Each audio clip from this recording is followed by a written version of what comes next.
روز اول سے جادو دنیا میں ہوتا رہا ہے، آج بھی ہو رہا ہے، مگر اس کی لمیٹیشنز ہیں اور اس کے علاج موجود ہیں۔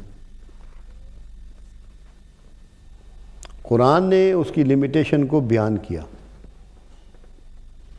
سورہ بقرہ میں یہ سلیمان علیہ السلام کے عہد سلطنت کے زمانے کی بات ہے کہ دو فرشتے بازاروں میں بیٹھتے، ہاروت و ماروت۔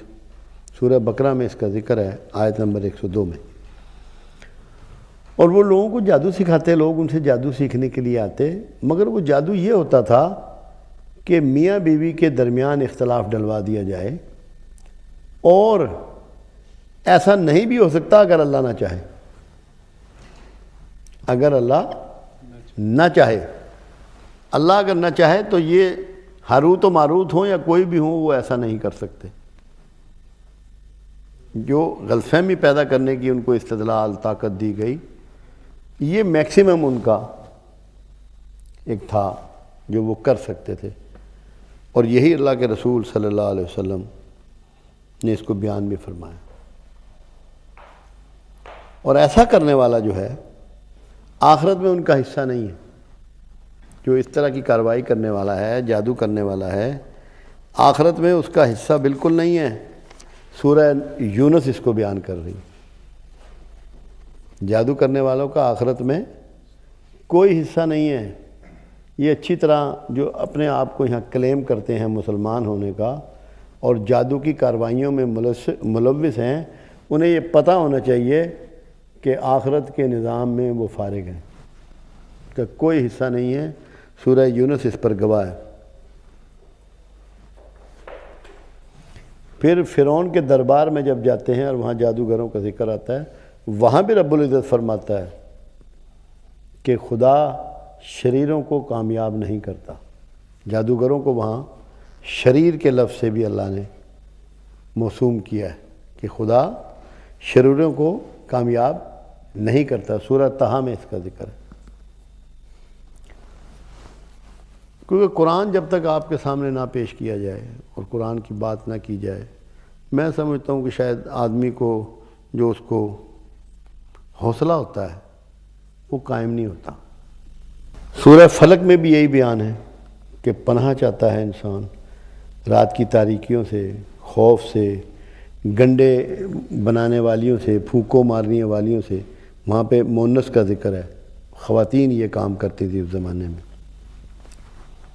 کاہن بھی یہ کام کرتے تھے، کہانت جاری تھی، اور رسول اللہ صلی اللہ علیہ وسلم کی دنیا میں تشریف لانے کے بعد کہانت کا نظام ختم ہوا۔ تو یہ سلسلہ جو ہے نا وہ چلا آ رہا ہے۔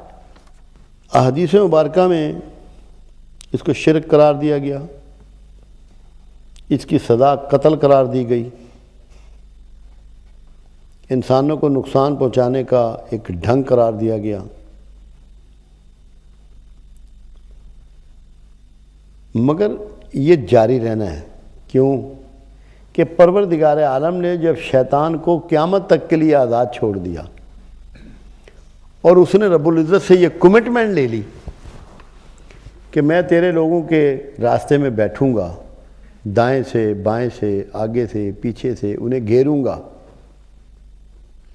اگر اس کے پاس ایسے چمتکار نہ ہوں، ایسے چیزیں آپ کو متاثر کرنے والے علوم اس کو پاس نہ ہوں، تو وہ آپ کو کیسے گھیر سکتا ہے؟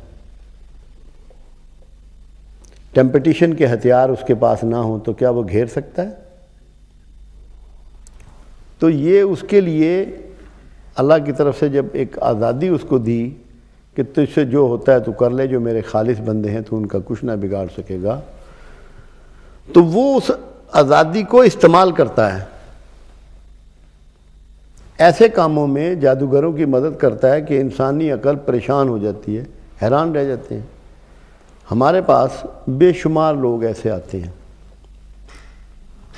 مگر اسی اللہ نے جس نے شیطان کو آزاد چھوڑا قیامت تک کے لیے، آپ کو ایک آرٹ بھی بتا دیا۔ جادوگر باطل قوتوں، شیطان سے بچنے کا ایک آرٹ پروردگار عالم نے آپ کو دے دیا۔ اس نے کلمہ تعلیم فرما دیا، اعوذ باللہ من الشیطان الرجیم، طعوذ کہتے ہیں اسے، طعوذ، اے اللہ میں تیری پناہ چاہتا ہوں شیطان رجیم سے. تو ریکویسٹ کرنی ہے ہم نے اللہ سے کہ تیری پناہ چاہیے.